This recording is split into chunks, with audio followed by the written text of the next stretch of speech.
Assalamualaikum warahmatullahi wabarakatuh. Kami mahasiswa UIN Dato Krama Palu dari Fakultas Ekonomi dan Bisnis Islam, Prodi Akuntansi Syariah dari kelompok 3. Tugas ini dikerjakan untuk memenuhi salah satu tugas mata kuliah Pancasila dengan dosen pengampu Bapak Muhammad Taufik SSY M Sos. Kami dari kelompok 3 terdiri dari 6 anggota kelompok yang masing-masing bekerja sama dalam memenuhi tugas dengan judul materi Hakikat Pancasila. Sebelum masuk ke pembahasan lebih lanjut, izinkan kami memperkenalkan diri terlebih dahulu. Yang pertama, ada Andi Surdiansa dengan NIM 2252400081. Kedua, Fajar Hidayat dengan NIM 22524011. Ketiga, Musafar Misbal Anam dengan NIM 22524009. Keempat, Kurniawan dengan NIM 22524019. Kelima, Randie Piyama dengan NIM 22524020.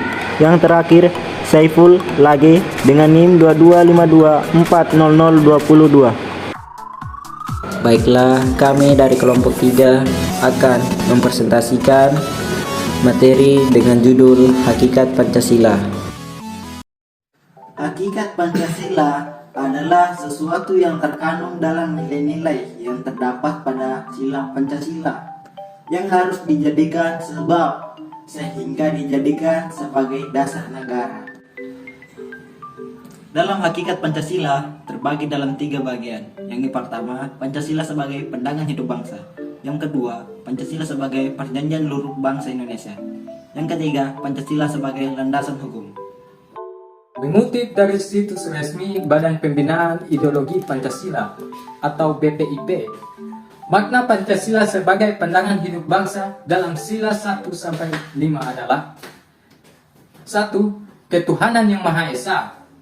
Fungsi Pancasila dalam sila pertama ini adalah memberikan pandangan bahwa sebagai warga negara terdapat nilai untuk mempercayai dan bertakwa kepada Tuhan sesuai agama dan kepercayaan masing-masing. Kemanusiaan yang adil dan beradab. Fungsi Pancasila sebagai pandangan dalam sila kedua bermakna warga negara diminta memahami bahwa setiap manusia mempunyai derajat yang sama, maka perlu bersimpati kepada satu sama lain.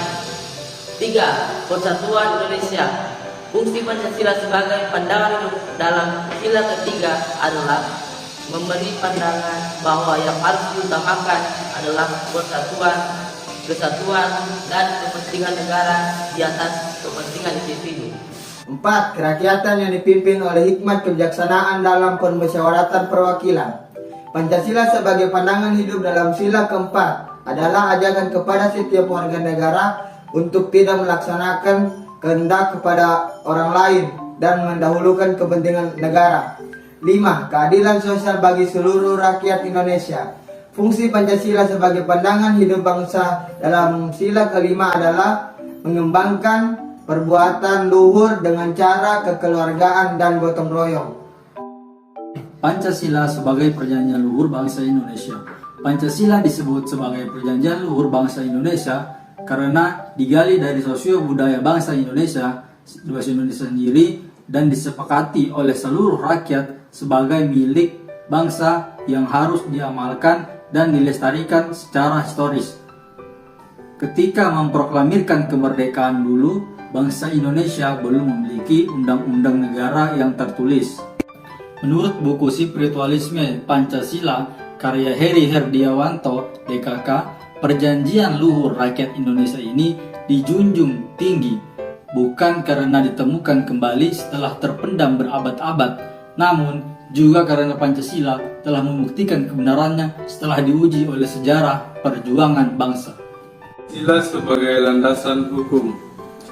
Pancasila sebagai landasan hukum dan sumber dari segala sumber hukum di Indonesia. Tentunya nilai-nilai Pancasila harus terus hidup di dalam masyarakat. Hanya dengan demikian, maka norma-norma dalam masyarakat akan terus diilhami oleh nilai-nilai Pancasila. Itulah pemaparan materi mengenai hakikat Pancasila. Semoga dapat bermanfaat. Saya akhiri. Wassalamualaikum warahmatullahi wabarakatuh.